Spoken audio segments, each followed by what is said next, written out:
Hi there. I have a particularly vulnerable, but also therefore very applicable message to share with you today. And it is about emotions, it's about sadness, it's about what to do with that emotion.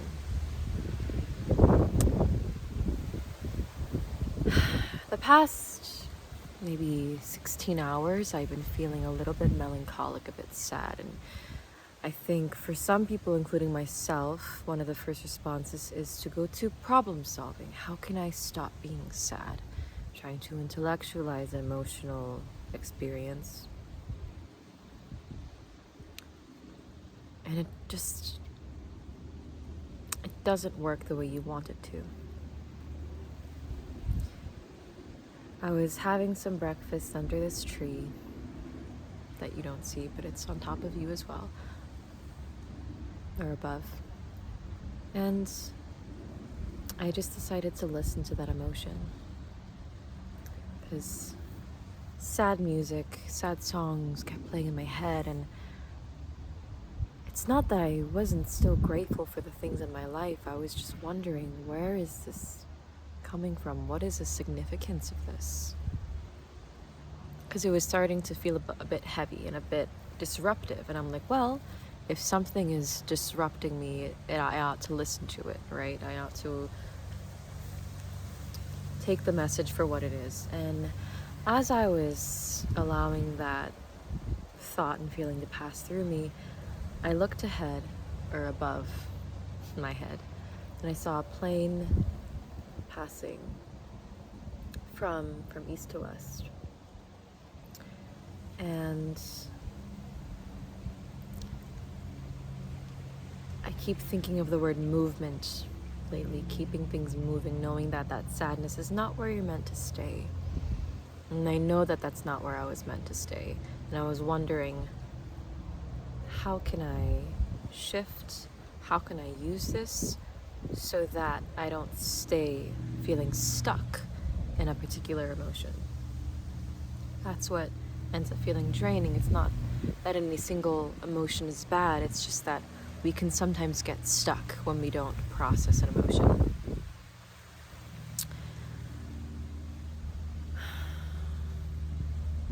And that's when it re-dawned upon me, because this is not a new realization, and I doubt it is for you either, that yes, sadness is an opportunity to expand compassion towards yourself, to hold yourself in that, and to reflect perhaps on the things that it took to get to where you are now.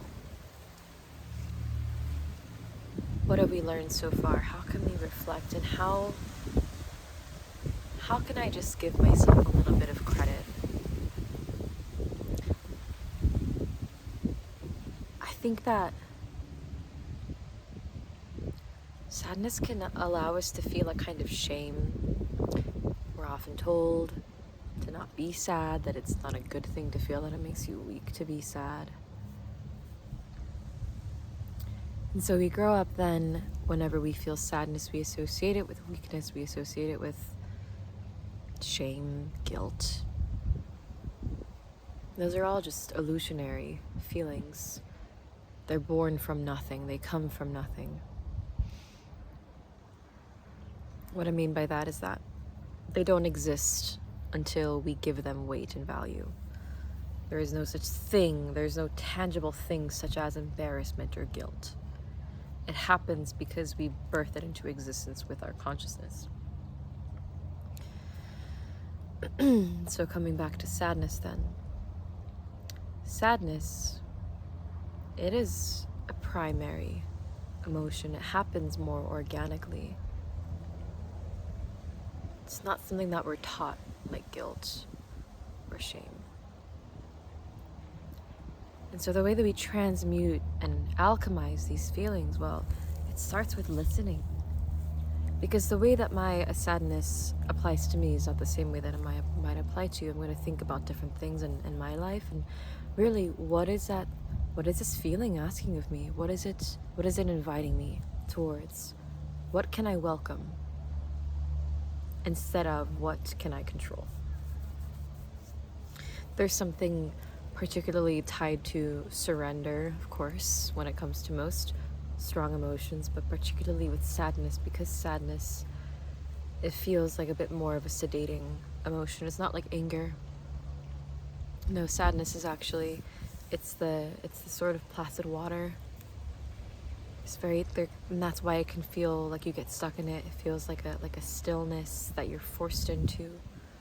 You're forced to reflect into the still, placid waters. Water is the element of emotion, of femininity, which we oftentimes also associate with weakness, which is oftentimes why emotionality, other than anger and aggression, can be seen as something we don't want to associate ourselves with. It seems like something like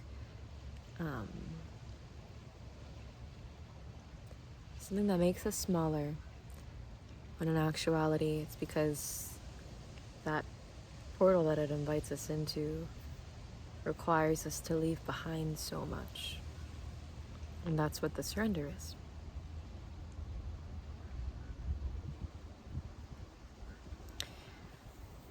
When we're experiencing sadness, we're being invited through a small portal, a small gate, if you will, a door. And through that door, we cannot fit our resentments. We can't fit our judgments. We can't fit those baggages. They won't go through the door with us. And so this sadness is a humbling experience. It can make us feel weak because the ego is being challenged. The baggages and the walls, the defense mechanisms that make us feel big and strong don't fit through that door.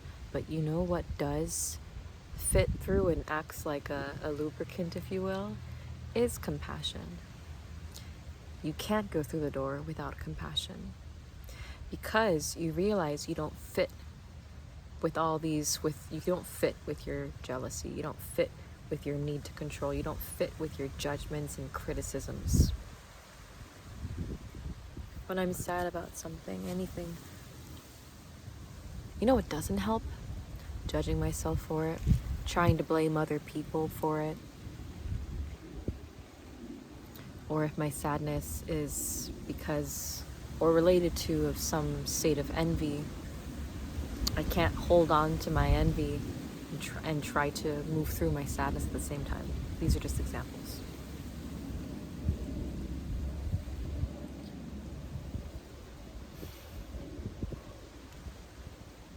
So whenever you are experiencing a difficult emotion, and by difficult I mean that it feels like it might be weighing on you, draining you, disrupting you, allow it to disrupt you. It is asking you to let go and shed, subtract layers of skin that are not authentic to you. And those usually resemble something like resentment. In that arena, this resistance and this need for control.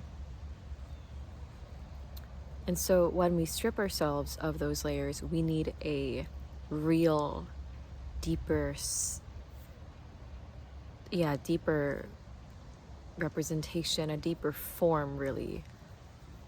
The only true form of strength, which is compassion. When you let go of those layers of that which you're not, resentment, hate, what have you, you're left with a feeling of emptiness. Some of us call that weakness, but it is the awareness of just how empty we really are in this world. There is no single state in which we are. There is no permanence. We are all empty vessels. We have the same spirit coursing throughout us, and that is what connects us.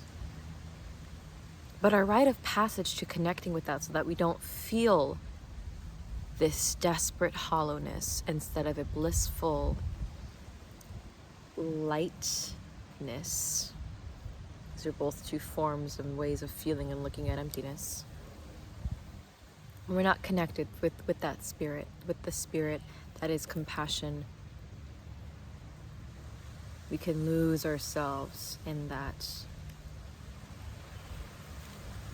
depressed state of being. What matters? Nothing matters. My life is pointless. Versus, I decide what matters. I can choose to be loving and accepting of everything in my path, within, without. What does this look like practically? If I can just give you my own current anecdote. Been feeling sad. I was trying to naively assess it with intellect and trying to problem solve, and mind you, none of it was particularly unhealthy. I was sticking to good routines that I had, but I wasn't getting to the core of what I was feeling, because I felt like I shouldn't be sad. I was judging myself for feeling sad. Number one, because the things that I was thinking about, I thought that I had moved on from. And number two, I was focusing a lot on, what could have caused this? It's because my sleep has been a little bit different, or trying to focus on external factors as to why I'm feeling a certain way. When sure, those do carry weight, but they're not the ticket, are they? What will allow me to exist in this feeling, because we are going to feel this way as humans, what will allow me to exist in this feeling in a smoother, more beneficial, healthier, lighter way, is to not ask the question, what causes, what am I doing wrong? How can I fix this, as though I'm some kind of broken problem? Instead, where can I extend compassion for myself? Where can I extend compassion, therefore, to others? It was allowing me to think about experiences that I've had in relationships with other people where I've judged the other or myself for having the difficulty to express emotions in a way that allowed there to be openness and vulnerability and kindness. And reflecting on my current experience and how it parallels with past ones such as those, it's a direct mirror of the dissonance that I felt internally, not allowing myself to really embody and step into emotions that are inevitable, holding on to past versions of right and wrong.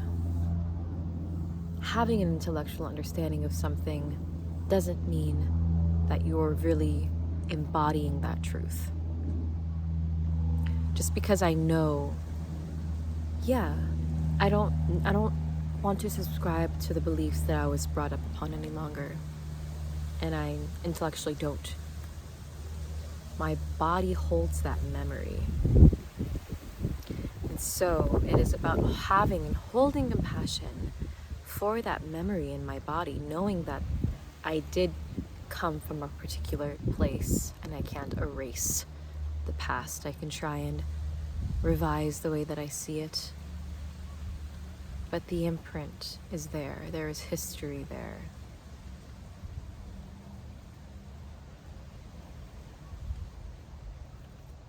I talked in my last video about how avoiding pain allows you to further abuse yourself, because when you don't see, or you fail to acknowledge that there is a wound, a history of pain, and maybe a history of abuse placed on you from another person or maybe yourself, you can overuse or neglect a part of you that needs rest and healing and grace. more than perhaps other parts.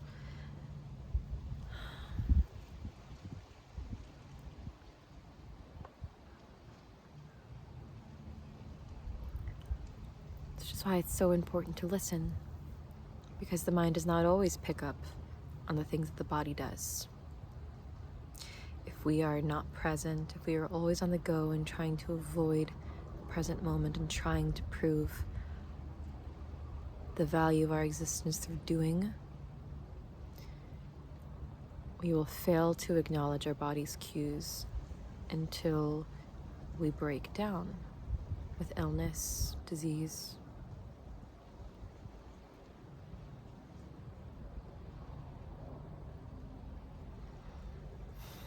So if there's one message you take away from this video, it is lead with your heart before your head. Ideally, they can speak with the same voice, but listen to your body. Your body knows. Your body knows. If your body is feeling like it needs rest, rest. Don't think about what if and box yourself into the idea that you must be doing all the time. You'll be a much more peaceful, content person if you allow yourself to exist in a way that just feels good, that doesn't feel like self-betrayal, that doesn't feel like a marathon.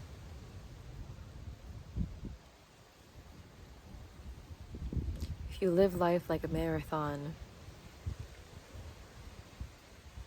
then that will reflect in your longevity. If you're always in a hurry, if you're always externalizing your worth and your value to your accomplishments and how quickly you can do them,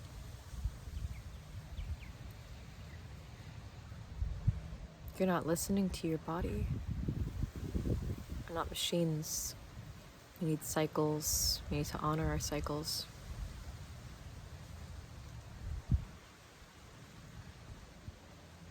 It's how we learn and integrate. Life itself is a psychedelic experience.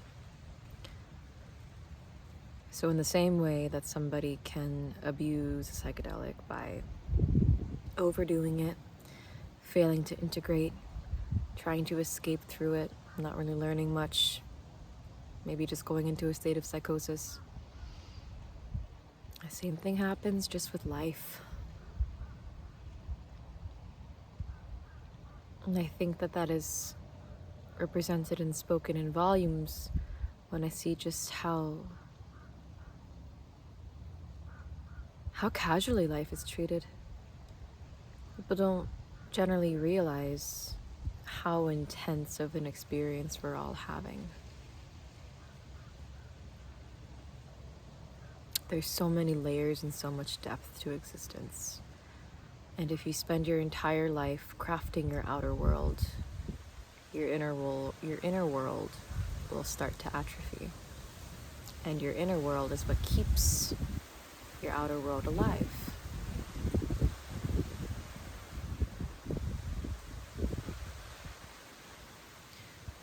So just take that into consideration whenever you're having an intense, difficult emotional experience, because it matters. Your life matters. The way that you interact with your life matters. Having a good relationship with your life matters. You are not your physical life.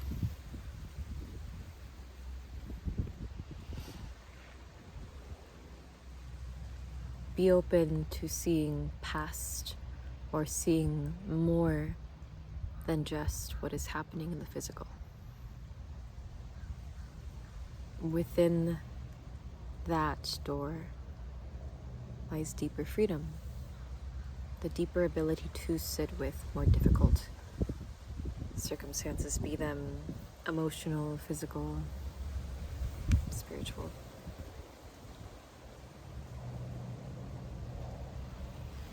I'm gonna end this here.